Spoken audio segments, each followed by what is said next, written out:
এর জীবনে যখনই কোনো বিপদ আসে, মানুষ নিজের আশেপাশে দেখে, অন্য কাউকে খোঁজে, ভাবে কেউ এসে তাকে সাহায্য করবে।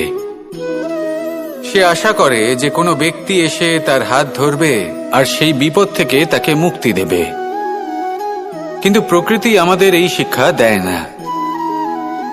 কখনো কোনো পাখিকে দেখবেন, একটা পাখি যখনই কোনো ঝড় আসে কি করে? একটা ঝড় এসে তার বাসা ভেঙে দিয়ে যায়, তার বাসা নষ্ট করে দিয়ে যায়। সেই পাখি কিন্তু অপেক্ষা করে না যে কে তাকে এসে সাহায্য করবে। সে কখনো আশা করে না যে কেউ এসে তাকে আশ্রয় দেবে। সে নিজেই কর্ম করে, একটা একটা করে খড়কুটো সে আবার জড়ো করে আর নিজের বাসা পুনর্নির্মাণ করে। প্রকৃতি আমাদের এটাই শেখায় যে আমরা নিজেরাই